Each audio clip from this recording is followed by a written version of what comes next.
भाडामा बस्ने मान्छेले अहिलेसम्म पैसा दिएको छैन। 1 महिना भइसक्यो। आज त माग्न जानुपर्छ।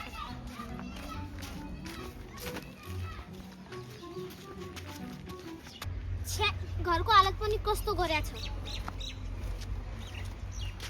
मैले त कस्तो बनाएको थिएँ, यिनीहरूले कस्तो बनायो। पैसा पनि दिँदैनन्, घर पनि कस्तो बनाएको छ। हेर त कस्तो राम्रो, बारीको पनि कस्तो गरेछ। पानी पनि हाल्दैनन् कि क्या हो सागपातमा। ओइ घरमा बस्ने बाहिर निस्क। ओइ घरमा बस्ने मान्छे फेरि को आयो। पैसा कहिले दिन्छौ त? नमस्ते म्याडम। नमस्ते, पैसा कहिले दिन्छौ? अहिले छोराले पठायो भने त्यतिखेर दिनु। हजुरलाई कति हतार हुन्छ? ठोली म्याडमले त केही भन्नु भएको छैन। ठुली म्याडमले भनेर हुन्छ त? 1 महिना पुगिसक्यो, कहिले दिन्छौ? अब छोरा भोलि हालिदिन्छन्, फेरि दिउँला। छोरा छोरा छोरा आफूले कमाउन सक्दैनौ? हामी चाहिँ यति बुढा मान्छे, हजुरलाई थाहा होला। हामी त केही काम गर्न सक्दैन। भर्खरै उपचार गरेको देख्नु भएन हजुरले? पैसा दिनु। म अहिले जान्छु, हल्का देरमा आएर पोछा लगाइदिनु घरमा आएर। ल ल। हेर त यसमा पानी हाल्नु हैन? हालेको म्याडम, त्यो भएन त। मुर्गी फेरि गाईले पनि खाइदियो। हामीले के गर्न? हाम्रो के गल्ती र? हेर्नु पर्दैन? हेर्न सकेको हेरे हो। हेर्नु पर्दैन? अनि यहाँ अलि तारबार लगाइदिने नि। फेरि म हल्का देरमा आउँछु, झाडु लगाउन आउने मेरो घरमा। अनि पैसा पनि छिटो दिने। होइन नि, धनीहरू कति पैसाको लागि मरेको। हल्का गरिबको समस्या पनि बुझ्दैनन् नि दिदी। ठिक भन्यो बहिनी। यिनीहरू त पैसा छ भनेर धेरै सान फेर्छन्। 1-2 दिन त रोक्नु हो। कस्तो ठुले मालकिनले त केही भनेको छैन, सानी मालकिनलाई मात्र कति पर्दो। के भनेका तिमी गरिबको सन्तानले?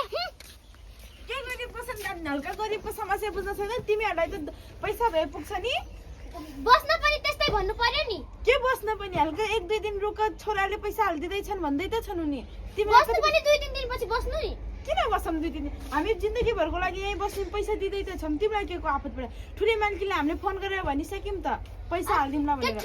ठुली मालकिन र मेरो हक बराबर हो। मैले के को बराबर हो? उनी ठुली मालकिन, तिमी सानी मालकिन। तिमी सानी मालकिन भएर हामीसँग हल्का इज्जत गरेर बोल्नुपर्छ। गरिब भए पनि थाहा छैन? धनी हुन बित्तिकै गरिबलाई हेप्न पाइन्छ र? पाइन्छ नि।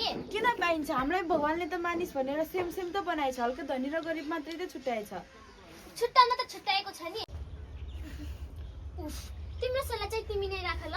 मेरो पैसा चाहिँ खुरुक्क नदेऊ। के त मेरो पैसा खुरुक्क देऊ, के त आफ्नो यो घरबाट निस्क खुरुक्क निस्क। तिमी को हुन्छ हामीलाई निस्क भन्ने वाला? म यो घरकै मालकिनी हो। तिमी यो घरको मालकिनी भन्दा ठुलो पैसा। हामीले तिमीलाई पैसा दिँदै त छौ। तिमीलाई के चाहिएको छ अरू? यो घर चाहिएको छ। के त मलाई पैसा देऊ यो महिनाको। के त यो घरबाट निस्क खुरुक्क। 2 दिन त पर्ख भन्दैछु। 2 दिनमा दिइ त हाल्छौँ। के तिम्रो पैसा खाने होइन हामी। अनि नखाएर के गर्दै छौ? अनि के हामी पैसा खानलाई हामी ल तिम्रो दिदी कता छ? मेरो दिदी भित्र के भएर चल्ला हो बहिनी? के भएको यता? हेर त यति सानी भएर पनि मसँग जवान लडाउँदै छ। के हो बहिनी तेरो? के यो सानी हो कि म सानी हो? हामी दुईटामा उनी सानी भए पनि हाम्रो मालकिन थाहा छ कि नै? के मालकिन भन्दैमा उमेरले इज्जत दिएको छैन नि उनको आमा बुवाले यिनलाई। हामीले इज्जत नदिए पनि पैसा त दिएको छ नि। के पैसाले खाने हो कि तिमी पैसाले घर खर्च चलाउनलाई हो? अझै भए पनि हामीले जे गरेको छ ल नि। सानी मालकिन हामीलाई माफ गरिदिनु होला। यसको तार के हात जोड्दै हुनुहुन्छ उनको सामने? म के गर्दिन जुइ गर्दिन। यसले माफी मात्र माग्नु पर्छ। के को माफी माग्नु पर्छ? तिमीले मसित माफी माग्नु पर्छ। तिमी म भन्दा सानो हो। हेर न कसरी बोले कि राम्रोसँग बोल्न। माफी मागे यिनीसँग। अब म किन मागु उनीसित माफी? माफी माग। मलाई पैसाको माफी माग्नु छैन। हेर न तिम्रो बहिनीको चाल ढाल यस्तै छ। तिम्रो बहिनी मेरी बहिनीको तर्फबाट म माफी माग्छु मालकिन। नाइ, तिमीले माफी मागेर हुँदैन। तिमीले गल्ती गरेको छैनौ नि, उसले गल्ती गरेको छ। उसैले मसँग माफी माग्नु पर्छ। ल म अहिले बोलाउँछु त्यसलाई। छिटो बुलाएर ल्याऊ, नत्र भने यो घर खाली गर्नुपर्छ। ल छिटो जाऊ। छिटो नबुलाएर ल्याऊ ल त्यसलाई। बहिनी हेर माफी माग्दैमा तिमी सानो हुँदैनौ के? माफी माग न एकचोटि। माफी माग के? म माग्दिन उनीसँग माफी। कसैले माफी माग्नु पर्दैन। आउनु भयो। यहाँ आइज त। तैँले के गरेको? यस्तो गर्नुपर्छ? ठुलो दिदी तपाईले यो के गर्नु भएको? के गरेको देखिनस्? ठुलो र सानोमा छुटाउनु पर्छ।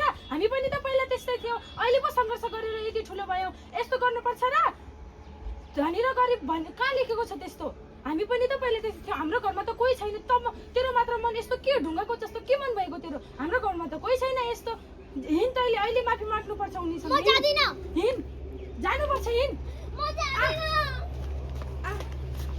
मनिषा बहिनी ए बहिनी बाहिर आऊ त यहाँ त हजुर नमस्ते म्याडम नमस्ते नमस्ते यसले गल्ती गरेकी रहेछ अब यो माफी माग्छ माफी माग बहिनीसँग सानो बाटो हुनुहुन्छ यस्तै माग त गल्ती गरेकी छ त यो माफी माग्छ नि हामीले माफी गरिसके त देखिस् उनीहरूको मन कति राम्रो छ तैँले माफी माग्दा पनि नै भन्दैछन् उनीहरू त्यही भएर गरिब र धनीमा छुट्याउने होइन ल हस् त म्याडम यस्तै गल्ती भइजान्छ बच्चाबाट ल ल हुन्छ त अब हामी भोलि पर्सि उनले पठाइदियो भने हामी हालिहाल्छौँ पैसा हजुरलाई त थाहै होला आजकल गाउँबाट आएछ हस्पिटल ल ल हुन्छ अब हामी जान्छौँ हेलो साथीहरू हाम्रो आजको भिडियो तपाईहरुलाई कस्तो लाग्यो कमेन्ट बक्समा गएर त्यस्तै कमेन्ट गरिदिनु होला आज चाहिँ हामीहरु तपाईलाई हाम्रो परिचय गराउँछौं मेरो नाम चाहिँ कुसुम बिक मेरो नाम चाहिँ आरती बिक मेरो नाम चाहिँ मनिषा बिक